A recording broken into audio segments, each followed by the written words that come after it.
Good morning, everybody. We're doing something a little bit different today. We have two amazing narrators, Autumn Mercer and Brandon Francis. Welcome. Thank you so much for having us. I'm so excited to Yeah, be hey, here with you. me too. You guys are the first narrators. On your podcast, we're the first. Wow, honored. Saved the best for the first. Go.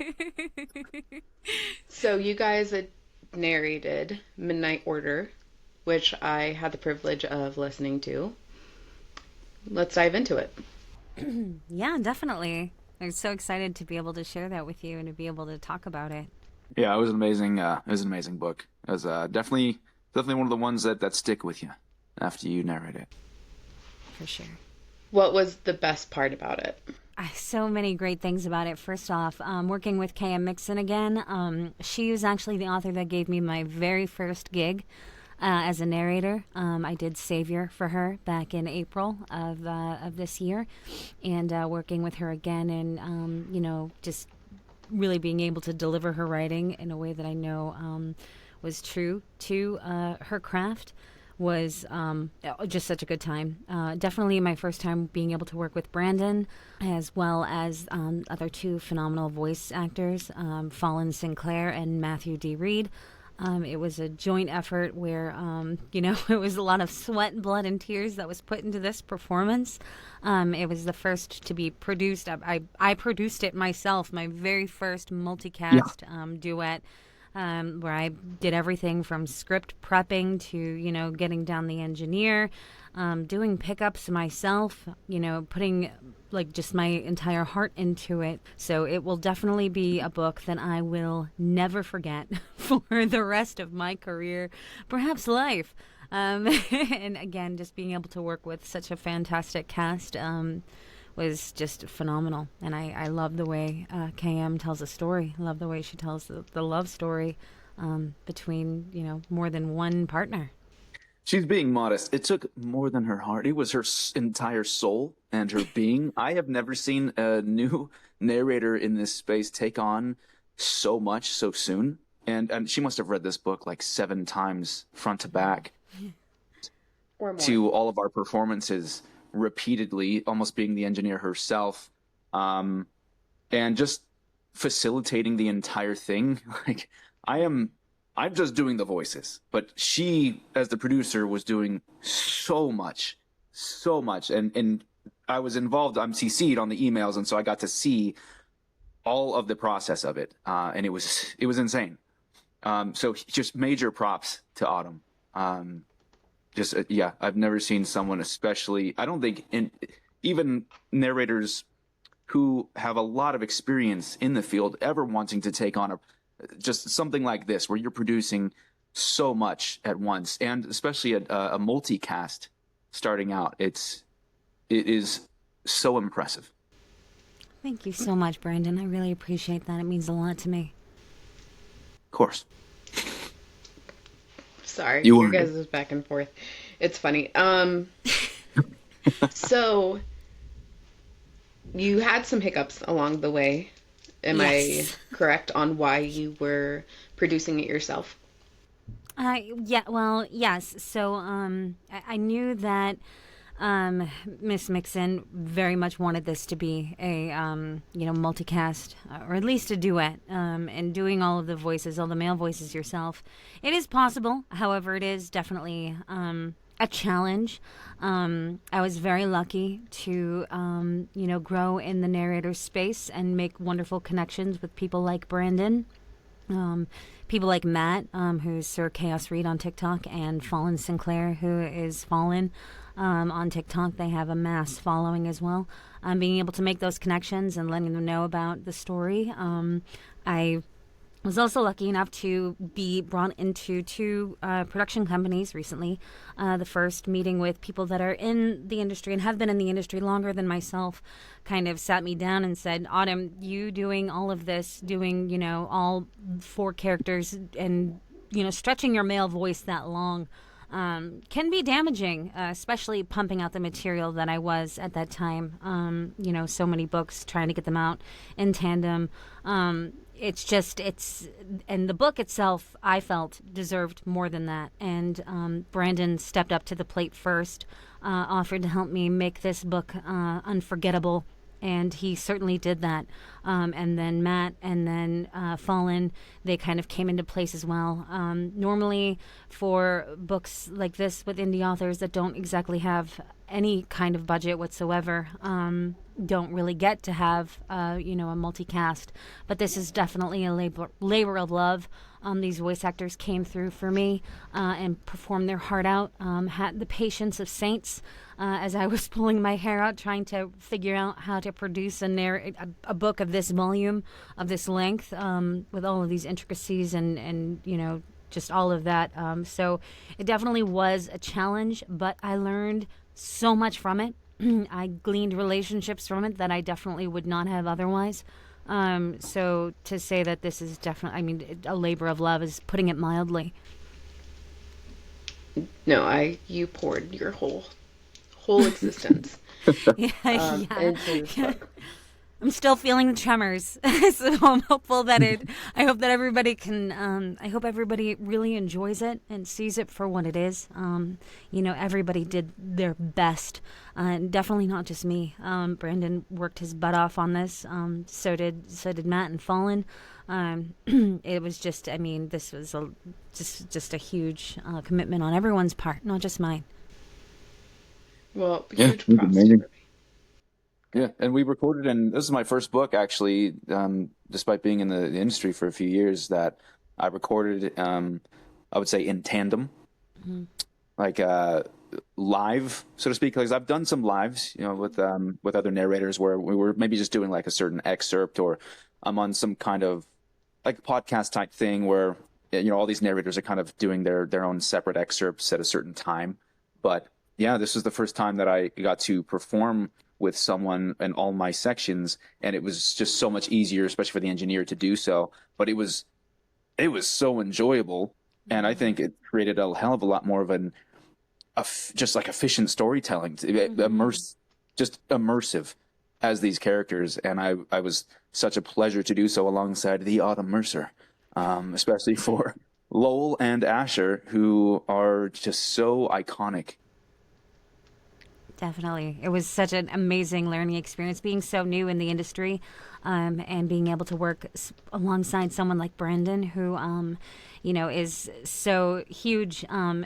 He won't tell you that he's huge, but I've looked up to him as a voice actor before I even knew him, before I followed him on social media. He's actually been nominated for 2 Grammys, and he's literally his acting skills and the way he puts his emotion forth, being that kind of vulnerable, is not just a skill. It's like just this work of passion. It was an honor to be so new and be able to just sit in calls with him and see his process, listen to it, and to say that I learned a lot would be an understatement.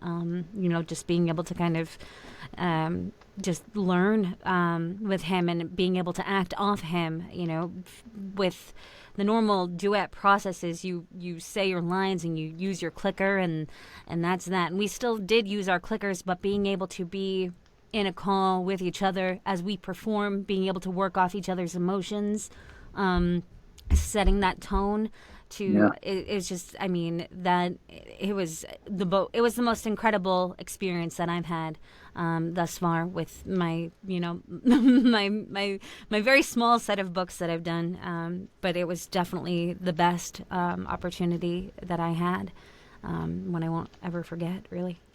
You need to give yourself a little bit more credit than that, Miss Ma'am. No, it's true. It's very true. And I will definitely say I know I worked my butt off on this one. I know I did my best. And I know it was definitely, and I won't take that away. But if it was not for these people that showed up for me in spades, I don't know that this book would have come out the way, even half as not even. If it was not for them, it would not be here. 1,000%. So it's something that I can definitely be proud of, and in equal parts thankful for. because it definitely would not have happened if it weren't for them being there, even if it was just the moments where I'm pulling my hair out, you know what I mean? And being able to understand and, just be a shoulder as well as just lend their incredible talent. I will be thankful for it forever. And Midnight Order is about some vampires. And I have to say the MM scenes were my favorite part. I'm not even gonna exaggerate. They I'm were. glad. Yeah. We like a good MM scene. Yeah, definitely. Yeah, that's enough said. Brandon does a good amount of romance I do. books. Yeah, Hmm. it's like the first time I had ever had someone like guess who I was from a book was an MM book. The series that I did, the Garen Park series, by Nordica Knight. It was, yeah, that was the first one. So they definitely have a lot of popularity. And I love performing them. And rightfully so. Yeah, and these characters in here, they really get into it. Oh, they sure do. Yeah, to put it lightly. So, Brandon, were you narrating Lowell? Yeah, yes, I was. So he's my favorite character. I Mm. love the broodiness of him. Yeah, that we had to work on that voice too, because I remember I initially gave him just like a raspier, just kind of deeper voice. But when you have a character that has so many lines, and you're going too deep beyond your baseline as a narrator, you're basically screwing yourself, because now you're just throwing out your voice. We're doing so much, and I said, like, let me try something new, because there's certain characters where you have like these archetypes in your mind, like, oh, well, okay, he's got this personality, he's this character, I'll give him this voice. But this was the first time I created a whole new archetype with this character, and especially when he gets to call Miss Mercer here, little lamb. That's one of those pet names I think are a hot topic in the audiobook world. Many like them, but many do not. I think that one will land with everyone. And it makes sense given the context of the story. But I really loved what we ended up choosing to go with for this character. Lowell is definitely iconic. He was freaking amazing. They're all great characters. They're all phenomenal. But Lowell and his past resonated a lot, and I was like, oh, if I could climb into the book and if they were real, which they're all like real in here, right? If he was real, I would give him a hug just because nobody enjoys that. Heartbreaking. Hmm. Yeah. And you can resonate with them. And if you dive deep into the book, there's a lot of hidden meanings. Definitely. I can't spoil it for anybody, but there's a lot of hidden meanings if you get into it. And Definitely. can I just say, Autumn, Hmm. knowing you for a hot minute, right? It Yeah. feels like we've known each other way longer. Well, to me it does. Definitely. Definitely. But hearing you narrate it, I was like, "Oh my God, like run Autumn, run." I It's love not that. Autumn. I love that. It's Thank it's you. not Autumn, but in the book, and then I was like I chewed off my nails actually. Oh, honey, yeah, I remember. I think you sent me a picture. You definitely did send me a picture. Yeah, And I was chewing well, them I off. definitely grieve for your nails and, and the cost of them and the damage done. It's such a No. huge compliment. Especially for somebody that knows me, that knows that can take my acting and truly feel it. Even though you know me as a person, being able to really sell that sometimes to the people that you know is harder. Because they know your quirks, they know your mannerisms, they know, so really being able to sell that, the fear that she had in the beginning, the anger that she had, and I will say also, Midnight Order, the book itself is out now. So hopefully everybody here has read it, and if not, we'll try not to spoil too much, you know. But you can definitely bring up some things that you've heard. The audiobook is coming out prior or after the release of the book itself. So if you have any specific things that you want to ask Willow, don't hesitate. Thank you. So For that compliment. you really did sell the whole book. Your mannerisms, knowing you as a person, right? But the fear that you had in a couple of the scenes, I had to like not cry. I'm like, we're not going to do this. Like, she's fine. Like, I can call her up. I'm safe. It's fine. Yeah. And I got to witness it live, and yeah, it was mind blowing.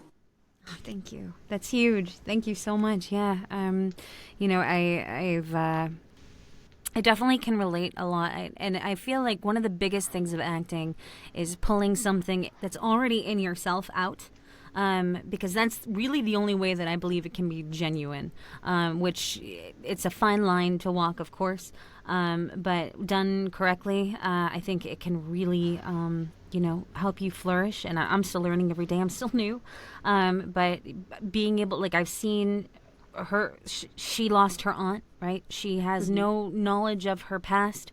And that kind of loss, being out on your own, is definitely something that I can identify with, you know, personally. Feeling like you don't know kind of where you fit, if you are this key, what like getting to the place where she was. You know, she struggled. She ended up becoming the top real estate broker in New York. And for me personally, you know, I did struggle with loss, and then getting to I have a great career, you know, out of narration, and still feeling like, what is my purpose, and is there joy in this? And I'm at the top of the mountain. I've made it. I'm supposed to have made it.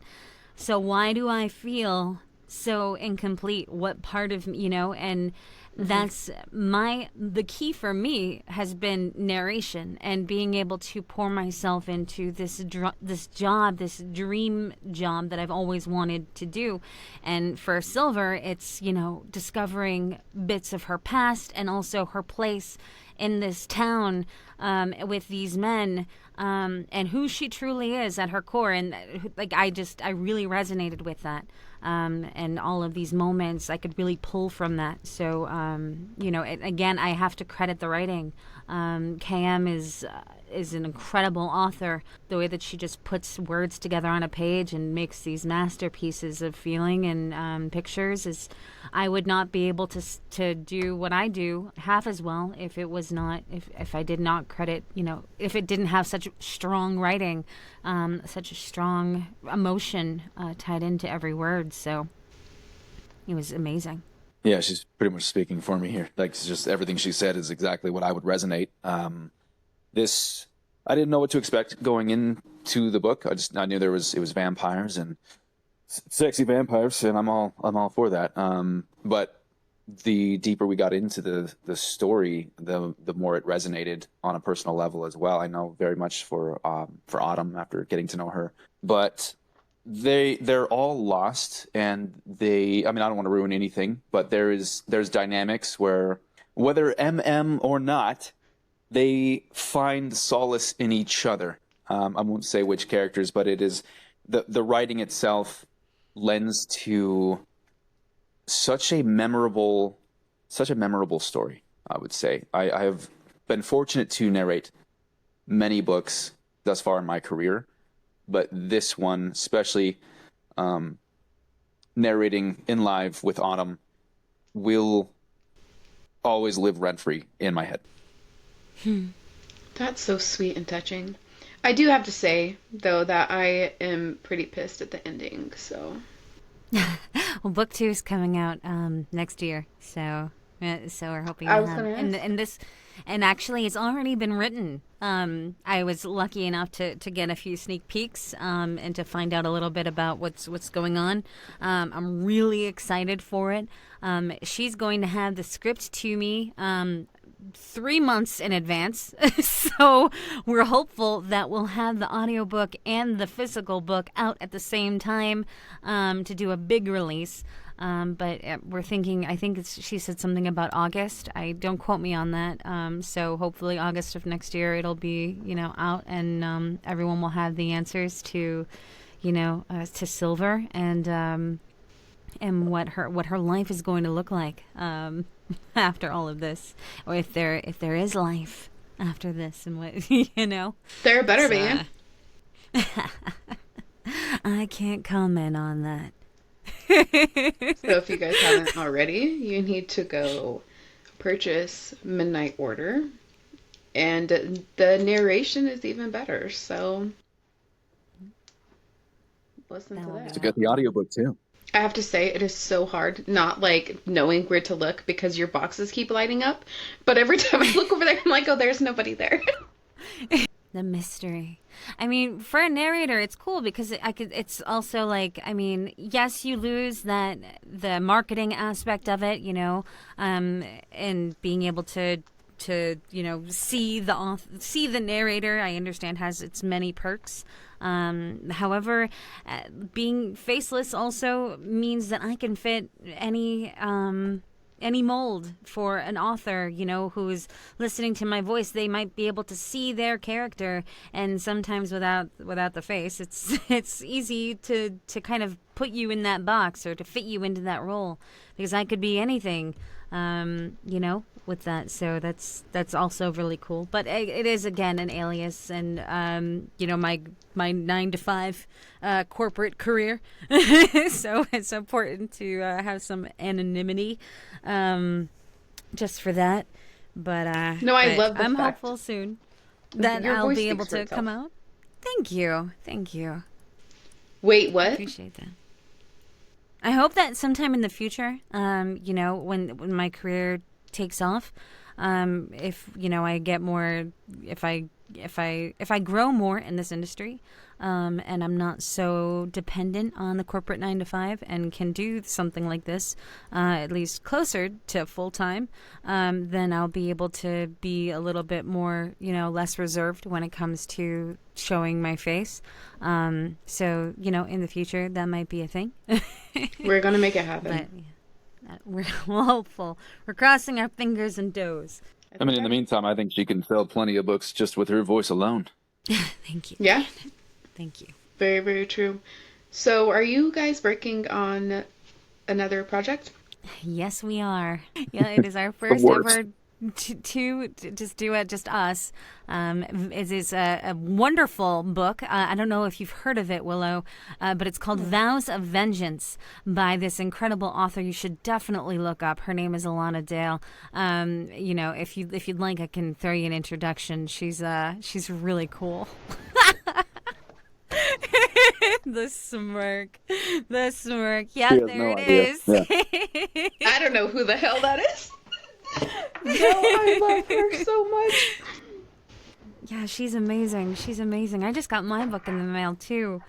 She wrote this beautiful card, and it really touched me to tears. I sent her a mumbling voice note. Thank you so much. This is amazing. I know, it's an she's like, honor. I think she was crying. I was like, maybe. Yeah. I think she still has a few book boxes available. So if you haven't already, listeners, you need to go buy the book box because you don't want to miss out. No, not at all. It's an amazing story. A series, actually. Oh my gosh, I know. So, speaking of Vows of Vengeance, you two get to narrate it. Mm-hmm. Brandon, you have a couple of voices, yes or no? Oh, yeah, there's multiple characters for sure. Okay. And Autumn, do you have a couple of characters in there as well? I do. I definitely do. 2 prominent ones right now, but I have to say, I'm all for our FMCs and their growth. It's what I pull, from with personal stuff and who I relate to. But as an actor, it is so fun being the assholes too. Oh, can I say asshole? You can say whatever you want. I'm not going to It's so fun get you in trouble. being the snooty, rude people as well. So I get to pull out things like this, actually, just be a complete twat waffle. You can really, truly, and you have had a twat waffle in your past. I don't care who you are, where you've been, or, how large your circle is, whether you've stood behind someone like this in Walmart trying to use their Target coupons and they just don't get the discount and want to speak to the manager. There is so much in real life that one can pull for this voice. And then you have you have the cool, deep, I don't give a flying fuck what you have to say to me. That kind of badass sidekick girl that we're gonna definitely delve into a little deeper. And she's just freaking awesome. And I absolutely love giving her a voice, and I'm really excited to see what Alana does with this really cool kick-ass girl who happens to be with, who looks to be like they're going toward one of my favorite characters as well. And I love Brandon's baseline voice for that character, but I won't say who yet. What? But yeah, so her, and then the FMC who's my baseline, and she's got But yeah, I'm excited to see what other voices come up in the future. But right now, it's those three that I have to, really give the performance for at this time. Honestly, it's a great time. Yeah, she nails those characters down. We're establishing some more, but yeah, I mean, I have the similar drawl. It's the husband character of the Target shopper there, and so he sounds the twat waffle. Yes, he sounds very pompous, and he's an asshole. And then of course we got my baseline because he's a little growlier too with your baseline. Oh well, definitely, yeah. With the context of certain scenes, if it gets a little spicy, of course you're gonna bring out a little more of the growl, a little more of the growly kind of character. Yeah. So what is your favorite character? I love Elias. I absolutely I love him. I love his snark. I love his humor. I like his jokey kind of attitude, and he's just he's got this sass and I can't say the scene because I know we have to be very careful what we let out thus far, but there's just this one scene where he's he's following our FMC. And just the way he kind of goes to bat with her is a lot of fun. Is a lot of fun. To see just their verbal ping pong is hilarious in the beginning when they're just getting to know each other. And then just kind of how she integrates with the group. All of the squad, I guess you could say, they're all great. But I love Elias, and of course I love Maximilian too, but I gotta say, Elias really makes me giggle. Yeah. Brandon, who's your favorite character? The twat waffle, obviously. Yeah. Yeah. Okay. Reaper's mine. I love Reaper. Great. Yeah. Max is great too. Yeah. They're both great. I love this whole book. Yeah, she does. I mean, all of the guys, you can't help but have a little spot for all of them. So there's more books in this series because it is a series, correct? Yes. And for right now, you both plan on narrating the whole series. Yes. We were so lucky enough to be asked for that. I was so excited. So thrilled that she's trusting us with all of them. Absolutely. So, were there parts in Midnight Order that had you pissed off? Definitely. There were some. It was a good kind of pissed off, you know what I mean? The kind that hurts so good and annoy you so good. Come on, Lowell, just freaking bite her already. Like, just freaking do it. Like, just do it. But I understand also, like, being able to finally, like, especially with the flashback scenes of his past, with the king, with Valentina, with Salil, with all of the other, like, and how he became who he was. Just all of that. Finding, oh gosh, it was heartbreaking. So I understood it. I got it. But also it's just like, just fucking bite her already. Please, just do it. Let's just, get her also, and then of course that give me the satisfaction now. I want to know what happens. So any kind of cliffhanger is going to frost my cookies a little bit. I'm not going to lie. And also just, the wanting, also I was a little bit like, Asher, you're smarter than this. What do you mean you're gonna take her outside while you're trying to protect her and leave her in the middle of the woods while you go do a lap? Like, hello, Asher?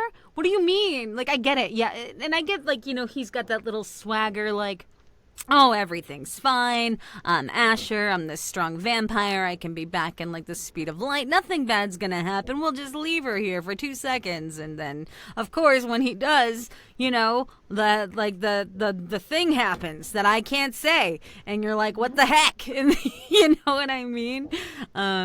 But honestly, I appreciated it. I appreciated the burn. I appreciated the fact that it wasn't all just like, they're all here, now they're all going to have lots of copious sex. I appreciate that they all had to learn about each other. I appreciate that she set the stage so well, meticulously even, so that we understood the dynamics between Corvin and Asher. We understood the root of the curse and why they are where they are. There was no plot hole. There was no, we're just going to brush over this so we can get to the schmexy time. And I really, really appreciate that character development. I appreciate that we were able to see the dynamic between Corvin and Asher.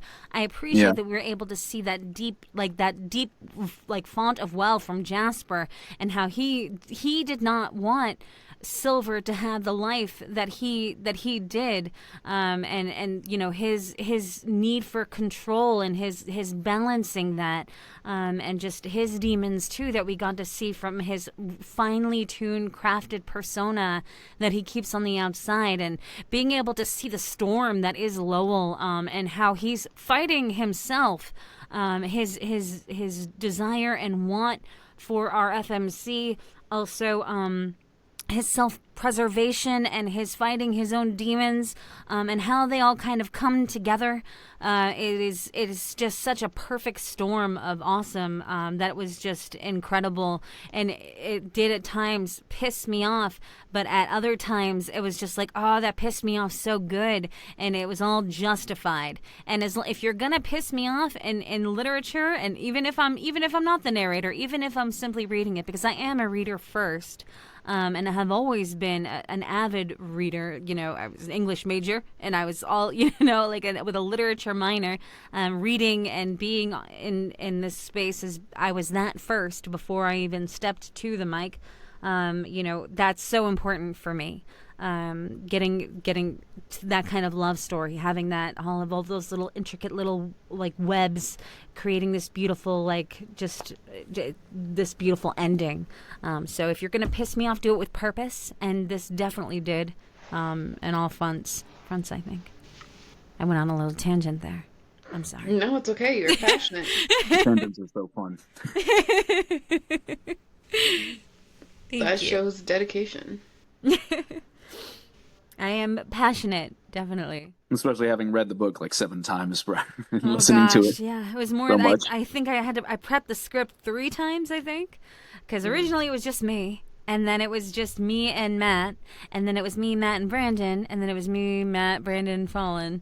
So I prepped it 3 times. So read it over 3 times. Recorded it alongside Brandon for all of his parts. And then afterwards, I had to do the the pickups for it, right? So listening again to Brandon's audio, to Fallen's audio, to Matt's audio, and again, the unfortunate thing about being a narrator, while it's wonderful and fantastic, and we get to live out these dreams of, you know, being able to put our emotions and being the voice to these incredible characters authors create, is that we don't get to be much readers. You know, like I just had an author reach out to me who I admire, and was able to kind of read a snippet of hers online. On a live on TikTok, and she said, "Hey, I know you loved, you know, the concept of this book. Would you like to beta read?" And the unfortunate answer for that is that I just simply don't have the time. I was never a reader getting into this space, but given the fortunate success I've found, clearly you didn't have to be one to be a decent narrator. We can't claim And you I've as a always had booker. issues. They You know what? never- But they I watched don't read. I watched Twilight though. We've talked about that. So Yeah, That's he is important. a twihard. Twilight is important, but that could be a whole entire podcast. Don't even get me started. No, you know, No, but I can speak definitely on Brandon's behalf that he's the kind of geek that Book Talk would claim. So we've adopted him. And you know, with all the things that he's done, Okay. and you know, like he can definitely have honorary book nerd status. I speak for him. Okay. Put it toward the committee. I'll give him that. I'll give him that. Thank you. Thank you. y'all adopted me back in early 2024. Apparently, that's when I was fortunate to blow up. I'm like, all right, let me start this new account, because my last account of just kind of doing these wacky voices got hijacked by a certain niche fan base for Lego Monkey Kid. So the algorithm was like, oh, so you do Lego Monkey Kid voices? Well, we're just gonna throw you out to all the fans of Lego Monkey Kid. And I'm like, no, I'm a narrator. Let's go back to that. What is Lego Monkey Kid? It's an awesome animation. Okay, I can't claim you now. No, it's I don't. It's a really- I don't do animation. I don't do anime. Oh, not even It's, not even Studio Ghibli. No. Oh, honey.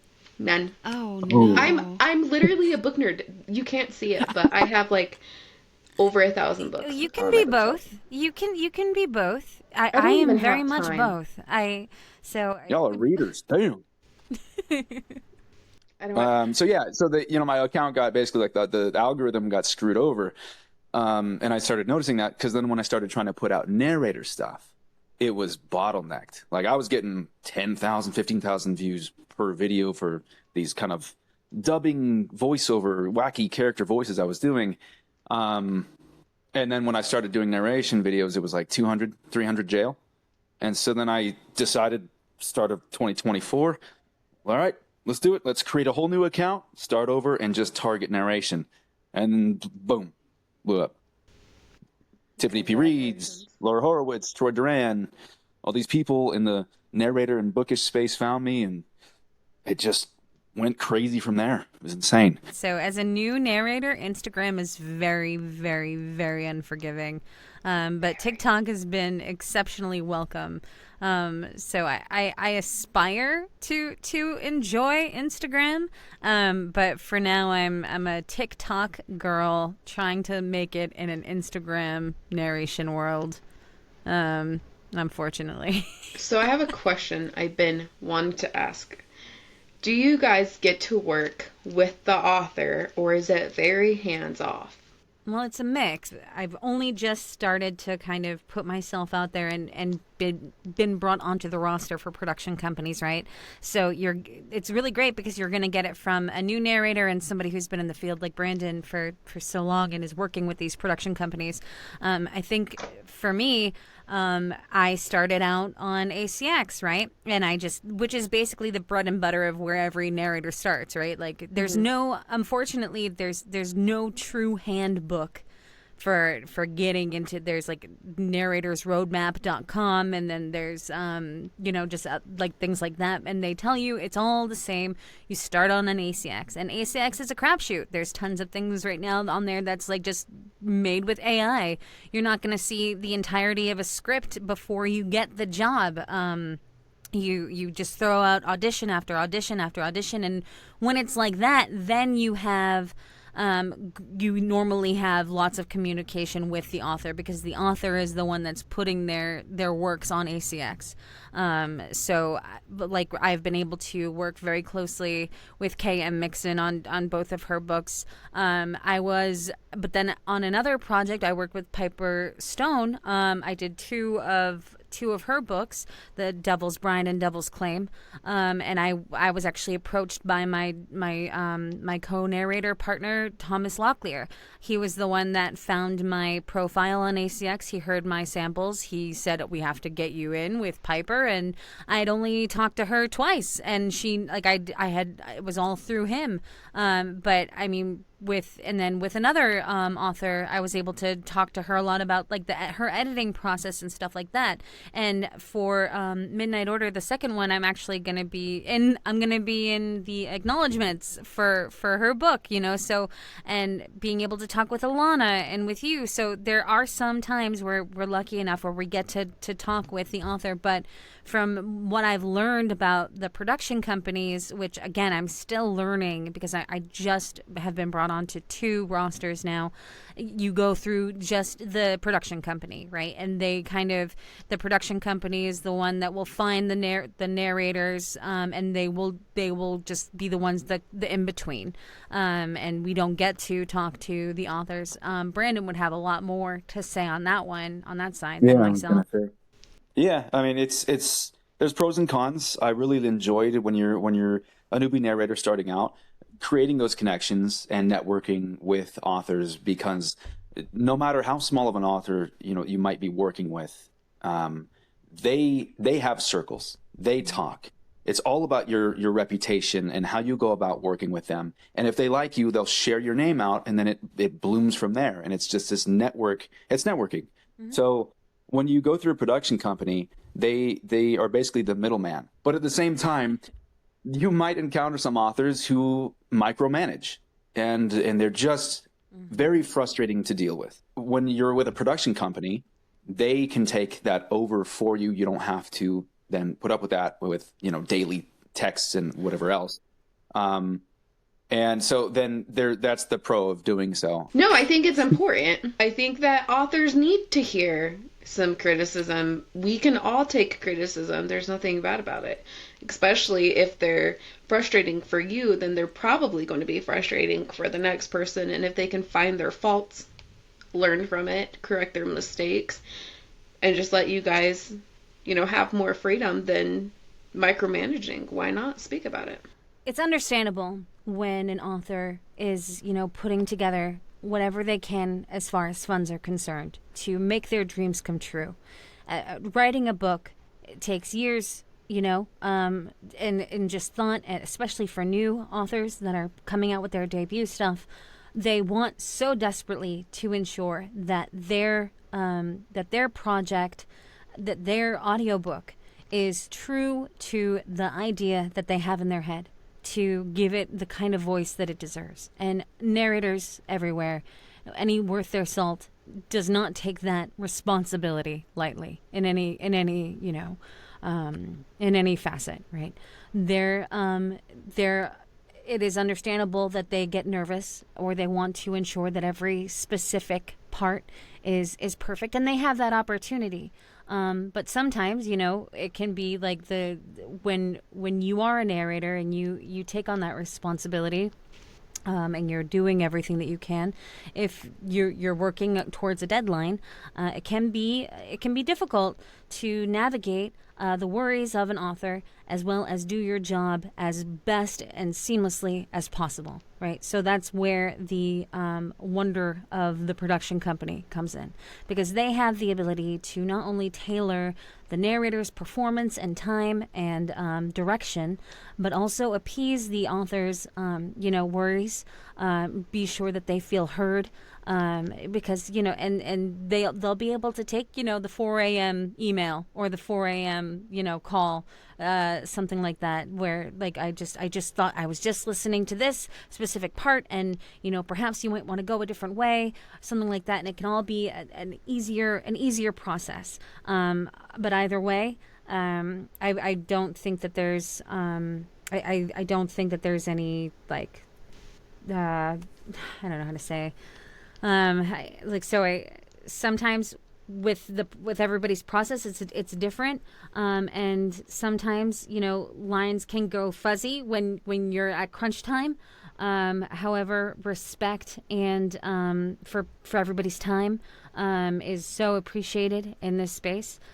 Sometimes that line can be a little crossed, but other times when it is respected, it can make a beautiful relationship, working relationship, where you are that author's go-to.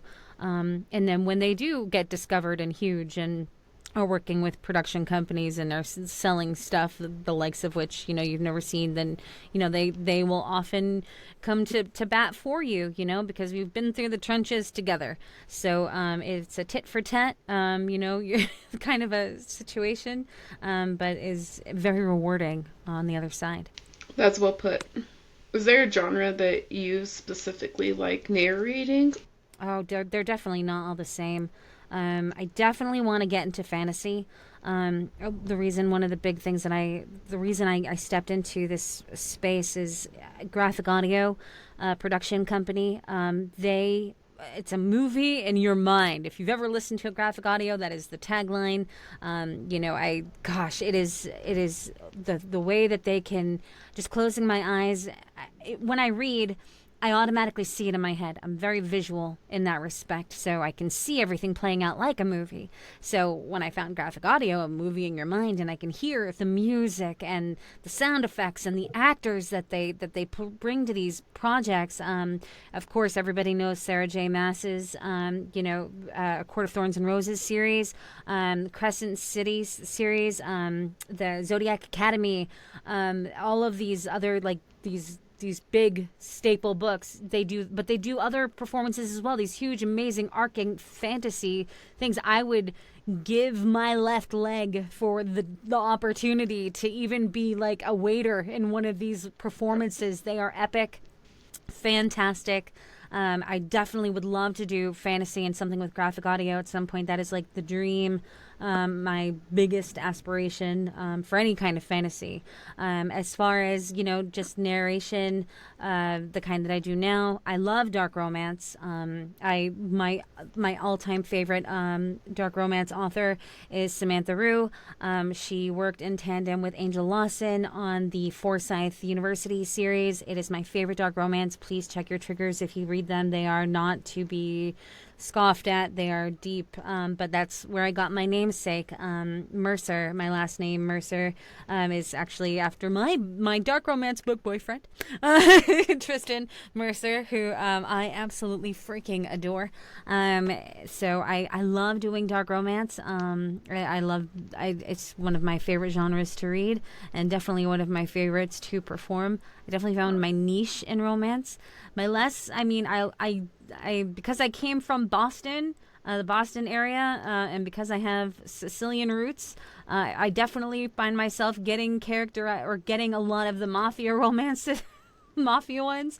Would love to take a small step away from that at some point, but it seems to be kind of like my bread and butter. So any kind of dark romance that's not mafia. I'd love to step into some hockey ones. I love C.R. Jane. I absolutely adore her writing. She's been one of my favorite authors for quite some time. The Pucking, Wrong Number, all of her Pucking series, and then her Quarterback series. I hate sports in real life. I can't tell you anything about them. I'm there for the commercials and the snacks. But when I'm reading it, it is a good time, for sure. Love those. So anything like that. Those are my favorite genres. Yeah, for me, my voice just ended up finding a niche in romance. I started out doing mafia romance, and then just kind of branched from there. But I would say that I especially enjoy fantasy and sci-fi because you can perform an array of just crazy voices, because generally those characters, they don't get a standalone. And in romance, you're voicing a lot of characters who will get a standalone. So you're limited in the sense that you need to make every character sound sexy. And so it becomes an art in of itself to create those nuances and distinctions between each character. But you're limited with what you can do, because like you're not gonna bring some crazy character like this into a romance, but you can maybe bring it into a fantasy or a sci-fi if there's a crazy, wacky character that's this little side character or something, or so it can be really fun to explore your range as a narrator in those genres, but also hone in on the subtleties in the differences of your voices in romance. And so I would say that the best of both worlds is romantasy. Sorry, go ahead. What were you going to say, Willa? No, I have to say that Mafia is one of my freaking favorites. Mafia, fantasy. But unlike you, Autumn, I do not like music and little sounds with my audios. Oh, I mean, yeah, I Too can distracting. understand. Yeah, I get it. You know, like it's going to happen, right? But if there's so many people screaming, done, over. Yeah. And that's just how I like my audiobooks. You know, them narrating it and no extra noises. It's like bliss. No, for sure. I can definitely see the appeal on both sides. Definitely. You will get your moment in the thing. What did you call it? The graphic audio is a Graphic audio. Yeah, they are an incredible production company. I've been listening to them for a while. That is again the dream. One day, fingers crossed. Toes too. Toes too. Yeah. It will happen. It will go all into fruition. Thank you. Is there anything that you both would like to state for any of your series, any of your books? Oh gosh. Midnight Order is coming out again on the 11th or 12th. That's just in a few days. Probably when this podcast is out, it might already be out. So if you would give that a chance, it would mean the world to me. Again, I put my heart and soul into it, and I know all the guys that I've been lucky enough to work with have as well. So, just if you check that out on Audible, it would be huge. Also, we are putting our hearts into Vows of Vengeance. Alana Dale is one of the best writers I've been able to read and write and perform thus far. She's a fantastic person as well as author. So definitely look out for that soon. And Vows of Vengeance will be released November 11th. I'm glad you're promoting these and giving us a chance to do so. Just to throw out some indie author love, since she had already talked about Midnight Order and Vows of Vengeance. I was able to perform not an official, like the label graphic audio, but an indie book by D.A. White called Of Stars and Dragons. And it's like high fantasy, total Dungeons and Dragons type, book, which I loved. I grew up playing World of Warcraft and D&D and everything. And there's dragons and orcs, and there's all of the sound effects. So if there's a warg attack, you're going to be hearing the growling. You're going to be hearing the like shing of swords and just all of the sound effects possible. And I don't know what my fellow narrators are doing. There's two of them who are amazing engineers themselves, and they are putting together so many different voices that just otherwise would not be humanly possible, and especially those of the dragon, and it just sounds amazing. And I can't wait for it to come out. It's my first time ever being told, hey, turn your gain down so you can scream like Goku into this mic and give me everything. The moans, the wails, the cries, you're in pain, you just got cut. Okay, well, I want a scream, just a bloody scream out of it. So it's going to be really fun. Of Stars and Dragons by D.A. White, and it will hopefully be out within the next couple of months. Okay, so D.A. is pretty amazing. Mm-hmm. Oh, you know him. Yeah. Also a super nice person, so. He is. I met him at Villains and Vixens. We had a beer together. Yeah, he's great. That's amazing. He's a great guy. Yeah, he is. I was supposed to read his book and life happened, but yeah, Exactly. I can't wait for it. Yeah, it's a good one. It's a good one. And there's so many just talented narrators I'm working with on it that it's going to be just unforgettable. Much like the Midnight Order. And Vows of Vengeance. and vows of vengeance. Yeah. How do you prep? Like, do you have a quote unquote ritual you do right before you start recording to get in the mindset? Do you need to get in this mindset? How do you start your narrating, your recording? So Good for me, question. Go ahead, Autumn. Yeah, no, yeah. you go ahead, Brandon. I'm so sorry. I've been kind of monopolizing.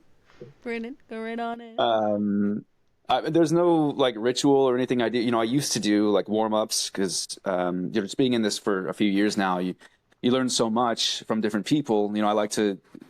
I haven't exactly gotten official coaching in regard to narration, but the way I would say that I've been coached is just by my peers and just watching what they're doing and talking to them and networking. And so many products have been thrown at me that I would buy from Amazon. And so one of them is the Entertainer's Secret, which is this spray. So if your throat's getting a little hoarse, you spray that in there. You got Burt's Bees chapstick for your lips, and all these things that can help you with your narration during it. What I would say is that I've had a battle with GERD, which is just gastrointestinal your silent reflux issues, because when I started out, I had so many issues with my throat. I'm like, what the hell's going on? I just want to narrate all freaking day, and I can't because my throat just starts going out like this, and I start sounding like this. And this isn't exactly a character you really want, voicing. I mean, there's room for him somewhere, I'm sure, but not as a main character. You're just going to throw your voice out. So I used to do warm-ups, and because that's what everyone, that's what you're supposed to do. And no, I don't do it anymore, because when you're actually, it's all psychological. When you're focused on, hey, I can't narrate unless I do A, B, and C in my warm-ups. Well, then you're now stressing yourself out. And if you don't get all of them exactly right, or you do them in sequence, then you don't feel like you're ready. And so it almost becomes this superstition in your mind of just this underlying stress that then affects my throat. And I don't think all narrators are like that. I think it's just kind of just my thing. But I just dive in. I just go right into the book. And if it's a really emotional book, again, there's no real prep for that other than just kind of getting into the mentality of, especially what kind of booth you have. Some people, they have the PVC pipes with the moving blankets, or you have what I used to, which is just this Scott's booth, and it's this awesome, it's its own compacted booth. And so when you enter into it, I like to get in the mentality of just like, this is my safe space. I'm allowed to feel all the emotions here. I need to do so to give the best performance possible. And you just allow yourself that feeling of freedom. And it's this mentality that's automatic. So I wouldn't say I consciously do anything to mentally prep myself. I just do it. That's amazing. I promise I'm not ignoring you. I'm writing a question on my hand so I don't forget to ask you. That's okay. Autumn? I will go through, after I've prepped my script and, made sure that everybody has their own like coded color, my A-list type personality. I love candles. I'll light a candle, and I'll just kind of do I'll try to do a little bit of my vocal exercises.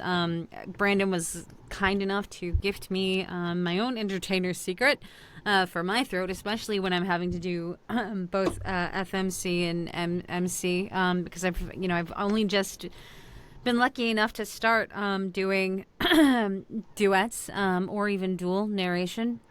So I've always been responsible for doing the guy's voice, and my male voice is very deep, and so getting to that place. I like to do my male voices first thing in the morning because your vocal cords are much more open at that time. I will sometimes go through and, do my male point of view chapters first thing. If I have to skip around, I will. But other than that, I just kind of get into this, my cozy little room with my egg crate my egg crate walls and my coffee, and I'll light a candle, and I'll just kind of allow myself to sink into it, no distractions, and kind of do my best to become the point of view that I'm reading from, really. Has a book taken you by surprise and made you cry? Oh gosh, yeah, definitely, yeah. I've cried. I definitely cried during at Savior, which is a very dark, book where this, girl, she her mother is a drug addict. And she's kind of kidnapped and has to deal with a lot of abuse and it is on page abuse. I did not see a lot of specific things coming in that book that really took me to some gut-wrenching places, and there were times where the FMC cried I was truly crying. I mean, not the kind of a pretty cry that, you would, like the ugly snot, like can't see the screen. I had to take a pause to do some deep breaths, kind of crying to see kind of where that character came from, Rose from, and allowing herself to be loved after that kind of life and torture was epic for me to see, when I won't soon forget. So that definitely took me by surprise and brought me to tears, for sure. Well, thank you for sharing that, Autumn. Yeah, for me as well. There's I had a string of about like 4 or 5 amazingly written books that were very emotional, most of which I just didn't see it coming. And it again, just feeling like, especially as a man, just having a place where you can be like, hey, it's okay to just cry it out in here. I have cried my eyes out constantly. And because they were all in a row too, there was a couple months there where I was just in my feels all day, every day. And it just takes I wouldn't say it takes an emotional toll on you, but it was so freeing. Like one of the reasons I do this is because it allows me to tap into emotions that, despite, having a degree in psychology and being very psychologically oriented, there are still things you bury. And by performing these books that are just amazing and heart-wrenching, it allows you to have that catharsis and to expel all of that and to tap into things that you've buried. And I loved it. Sometimes you need a good cry. For sure. And a couple of those books being Fall Wherever They May by Alicia Wages and Here's the Thing by Susan Henshaw. Those ones in particular just came out of nowhere and just hit me right in the heart.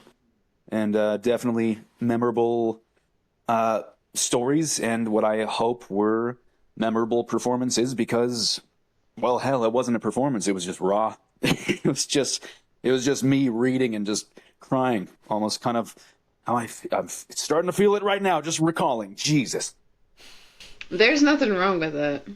No, for sure not. No. I'm a huge advocate for men's mental health, and I think there's been plenty of opportunity for that with a lot of these books that I've done. We have talking about mental health on the podcast and men's mental health several times. I think it's rare. It's not talked about enough. I know It what you is. meant. Yeah. It isn't, especially in this space. I have a lot of opinions. Yeah, it's a woman's space mostly in the industry, and there's so many more female narrators than male narrators, and that comes with its own caveats in regard to just the production side of things. But when you hop on and it's just constant hating on men, and much of it is understandable, but even for the good guys, not that I claim to be one, but it can get to you. And so it's good to talk about. And so when I encountered that in particular, finally in a book, Fall Wherever They May, and that one in particular, it was shocking. I'm like, oh my God, like, yeah, it's not talked about enough. And just kind of set me on that path of wanting to be more of an advocate. And I've been through my own things in life where just most of the women I've dealt with in my life have been toxic. And so coming into this space and meeting so many amazing, lovely, friendly women has been life-changing. Well, I'm glad you found that in the space. Women can be extremely toxic. Oh yeah. Oh yeah. Men are great. I mean, you have your few, here and there, right? But men get pushed to the wayside when it comes to mental health. They sure do. Me personally, I get very passionate about it because, I've seen so many great, friendly, good to the core men just be thrown and just torn to shreds. I've seen, in this space, because men are men, and just because they're men, the idea of sexual assault or harassment is completely brushed under the rug simply because they are a man, and that women don't think that men are applicable to that kind of abuse, or to like emotional abuse, being just as scarring, just as jarring as so many other different types of abuse, that either side and either way is absolutely just uncertifiable. It is unforgivable. It is, absolutely horrible, but that does not mean that men don't experience that as well. I've seen just the crossing of boundaries, of lines, of especially of men in this space. They are doing a job, and the way that some fans, while incredibly passionate and will are just trying to support, also cross a line that they don't even have the wherewithal to realize is just a human decency line. They are not the MMC in your book. They are Not your book John boyfriend. or Mark or Harry with a wife and kids and a 9 to 5, who are just doing this because they have a passion for it and they want to help bring these voices that you love to life. And we take that and we run with it, and then we pretend like we have the authority to trample or to treat them like these sexual objects, or like we have some kind of claim on them, and we say things that we normally would not say, and we forget, how we will stand up there for women's rights and men's rights and mental health and all of these things. But then when we go into this space, sometimes that whole soapbox that we were just standing on Twitter to because of these horrible things that are happening in the news, we forget that that's a thing. And then we suddenly are toppling. We're doing that very same thing that we were judging to people in this space. I am so sorry. It's okay.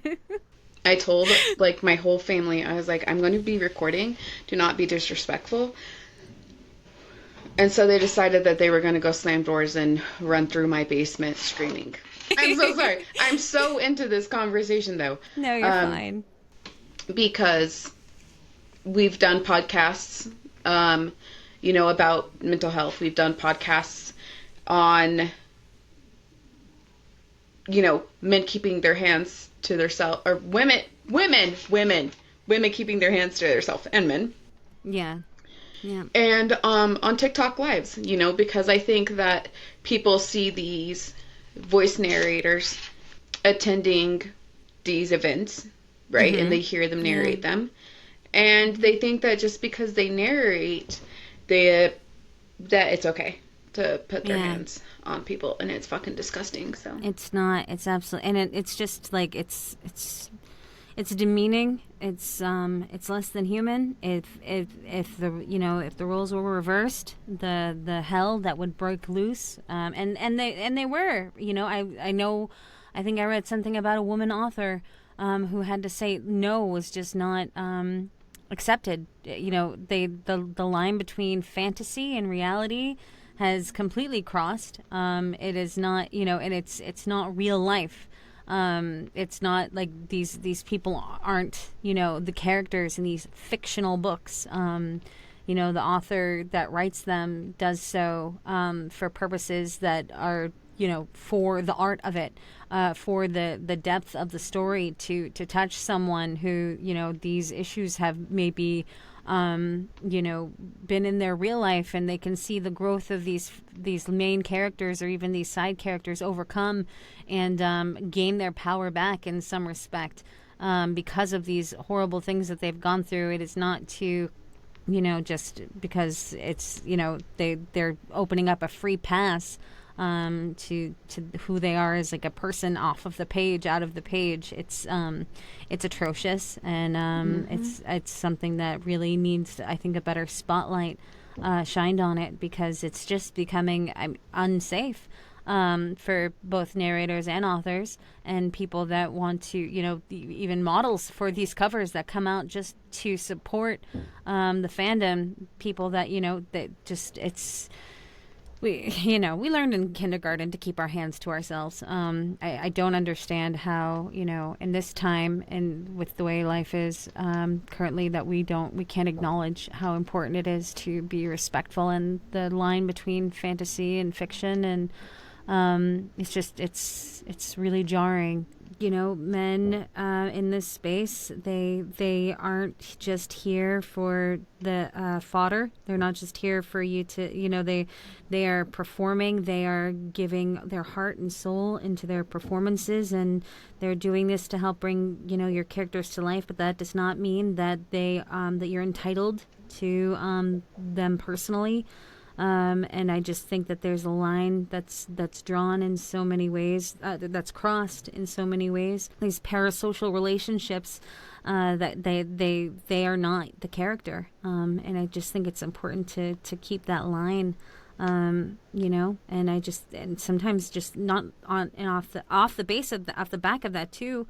Some of the female narrators in this space get crushed on, especially get just completely shredded, because they're the girl that's voicing the voice of the female character, and they have a specific oh no, but that's me, and I don't like that they get to narrate with this guy, so I'm gonna just shred them or tear them apart. I've seen just female narrators being just slaughtered in audible comments. It is absolutely, it's just sad.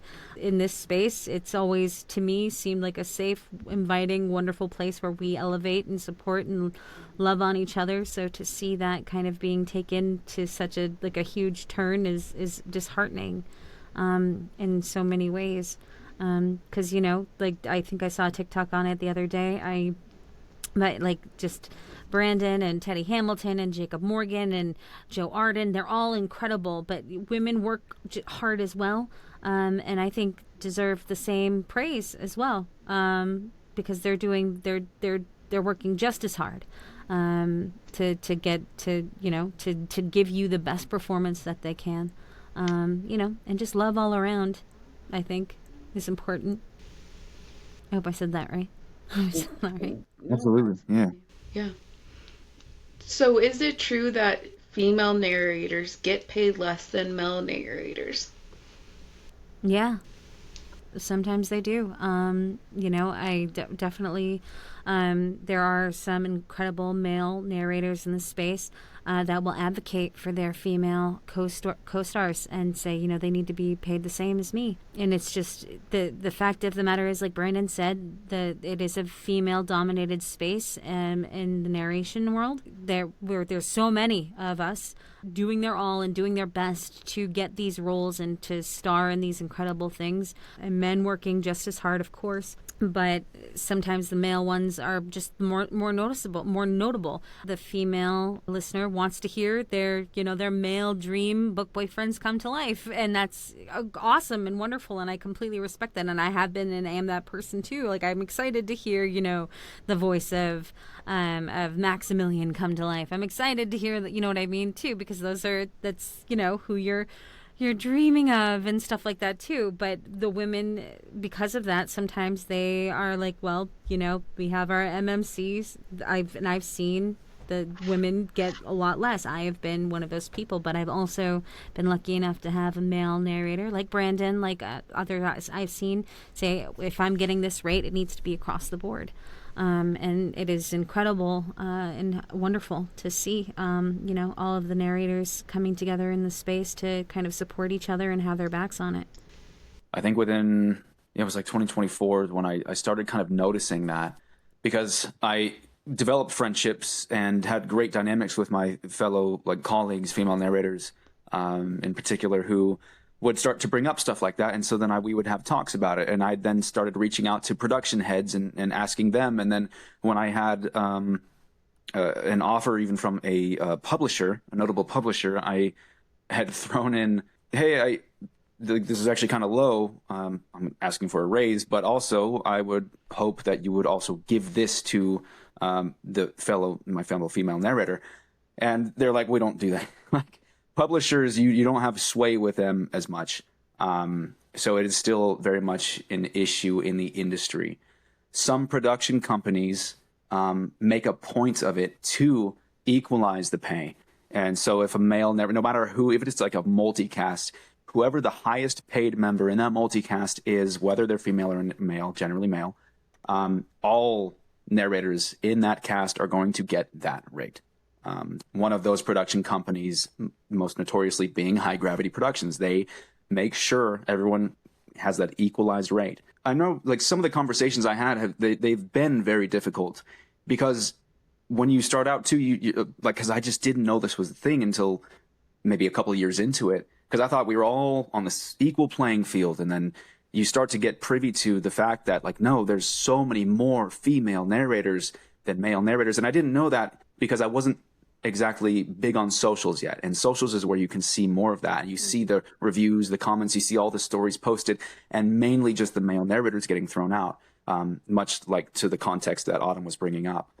That, you know, they're the book boyfriends, and the majority of readers are female, and that's what they want to hear. And so, but we have to take care and do our part to make sure that our female narrators are paid the same, because there is that unfairness in regard to each project and the hype that goes into the characters.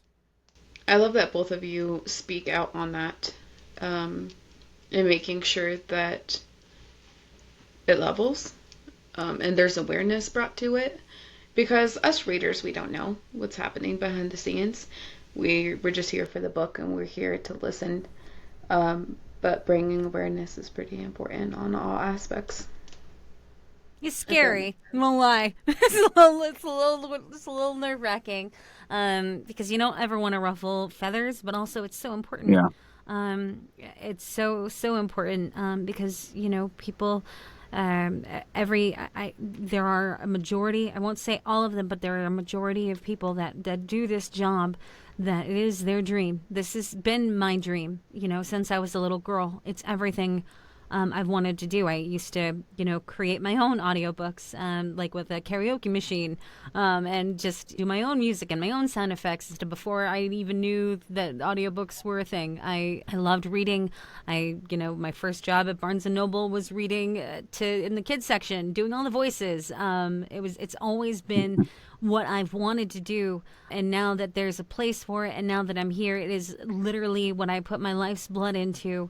And people that are like me, that very much are of the same mind and the same passion and the same effort, all of us deserve that, whether they're starting out and just, you know, taking out loans so that they can afford their very first professional microphone, which is not cheap, that, you know, put their heart and soul into it to get, you know, crushed in specific ways or whatever. They deserve the very same respect and pay and time as others do. You know, especially if they are on the same team, working toward the same goal on the same project with the same time frame and the same hours, you know, and a good amount of time. You know, if it is, and if it's not if it is, you know, the female has the majority of the point of views, and they're doing the most, you know, as far as time. Sometimes, you know, and so they should be getting equal pay. Everybody should, you know, anybody that's on that does this equal pay has been a thing for eons everywhere, and I think it should apply to this space as well. And I know that. Absolutely. Go ahead, Brandon. Sorry, yeah, no, just the thing, and just if there's anyone, you know, curious on how it starts, is we're freelancers. You know, you charge what you feel you're worth, and when you run the risk doing so if you charge too much, and then especially as a female narrator, because there's so many more female narrators, the author can just go, well, I'm just going to find another female narrator who will do it cheaper. But because there's less male narrators, each of us have our own distinction, so to speak. There more so because there's less of us to choose from. We have more sway in that regard. And so it then becomes us naturally asking for more money, but a female narrator being very hesitant to ask for what they're worth. Mm-hmm. And that's how it starts, and then how it starts to build and integrate into the industry. So that, I mean, I just heard a story the other day of someone who's narrated hundreds of books, and still she feels like she can't ask for what she's worth. And it's a problem that's industry-wide, and it affects the males too, because it's all about the standard rate. And this is why I also get upset when people do books for authors, and it's ACX too, because they create these brackets, and this is another issue. ACX creating these brackets that are so small, mm-hmm. down to like 50 PFH, mm-hmm. and it's like, when I first started, I reached out to everyone. I thought LinkedIn was like the platform for social media, like in regard to professionals and like narration. I'm like, oh, this is the platform for. No, it's TikTok and Instagram. But I reached out to everyone I could, and saw, oh, you had a voice actor attached to your name. I'm following you. I'm messaging you. Hey, how do I do this? What should I charge? And I was told by so many veterans in the industry that they used to be able to do this full time, and now they can't, because of places like Fiverr, Upwork, and ACX creating these brackets that are so freaking small that authors will just be like, well, I'm going to go to the cheapest option. But so it's almost a message in this sense, not to be self-righteous, but to help narrators be able to still make a living doing this. Mm-hmm. To authors that, hey, if you want an audiobook, like, pay for the quality. Mm-hmm. Pay the narrators what they're worth. Mm-hmm. And what I was told starting out is you need to start out at least 200 per finished hour. Mm-hmm. And I know that can get expensive, especially with duets. But then that's where you can take a step back and be like, well, how much is it, is it worth it to get an audiobook at this point, or should I wait and save up for that? Let's see what my sales look like with the paperback and Kindle. And so just establishing more of that standard, going back up, because if narrators undercut each other, which is what happens especially amongst female narrators, understandably so, because they can feel easily replaced, it now lowers and fucks, sorry to say that, but it fucks the industry standard so low to where eventually we're all going to be fighting over pennies. Yep, exactly. And the fact of the matter is that for people that love audiobooks and want audiobooks to stay and remain at the standard of which they are, those audiobook narrators that you love to hear so much pretty soon won't be able to do this full time. So you won't get as many Exactly. You know what I mean? They're going to have to do their 9 to 5 every day so that they get substantial income so that they can feed their family and then also do this. And I can tell you, as somebody who's been juggling it only for since April of this year, almost not even a full year at this point, sometimes getting out of my 9 to 5 where I've got like multiple meetings and like all these pressures and stuff like that, and it's like I'm exhausted. It takes so much effort. I'm not just sat here reading a book. It's there's nuance and emotion, and there's like things that you're meant to hit. And not only that, but when you're first starting out in this industry, 9 out of 10 times you're your own engineer. And if you think that that's easy, I have another thing coming for you. The amount of freaking panic attacks that I had when I tried to upload my very first audiobook into ACX, I didn't know what noise floor was. I didn't know what a mouth pop was until suddenly I'm listening back and I'm like, holy crap, did I just try to explode my ears? What was that and why? And like all of these levels and gain, I didn't even know what that was. It's volume and all these things, having to go through all of that, make sure that the cadence is perfect. It takes a new narrator sometimes 2.5 to 3 hours just to edit and to produce 1 hour of audio. 1 hour, and all of that, like getting all of that in seamlessly to then pass the checks and ACX and all these other things, and then not to mention marketing. I suck at social media. I'll tell you that right now. I am not good in any capacity making things pretty on a screen. I'm not good at it. I will never be good at it. Everybody has their talents, and that one is not mine. But having to market myself sometimes on ACX, an author won't even like. I had one where the author didn't even put out that an audiobook was coming. And I'm getting paid royalties for that, right? Especially, Right. so if I'm getting only like 25 cents for just one sale of one audiobook, and the author isn't even letting their readerships know that they have an audiobook coming out, and I'm putting in all of that effort, right? And so at the end of the day, it's like, do I want to do, if I want to do this, I need to be able to survive as well, and that takes so much effort. So I became completely, like, I just did not sleep for the entirety of my first book trying to put this together until I finally had to bite the bullet and pay an astronomical amount of money to make sure that it passed everything. It was the most fulfilling and biggest learning experience I'll ever have, and I don't regret it in any capacity, because I really got to see what goes into this craft, and it's not just some get rich quick scheme, and it's not just easy as pie, and it gave me a whole new respect for my fellow narrator and for this job in and of itself. But there is so much that goes into it, and if you want that, and you want these performances, and you want to be able to have the consistent amount of audiobooks that are being put out, then you have to pay your people, or else your people are going to need to go get a job, that a 9 to 5, or even, whatever, or maybe even 2 in this economy with the way this country is going. We have to be able to feed our kids and sustain those things. So the more we undercut each other, and the more we settle for less than, simply because we want that the ability to be out there, the more our what we are doing is going to consistently dwindle, and it won't exist. If it does, it'll just be a lot less than what we're used to, and it's just, unless it goes to the AI place, and that is just disgusting.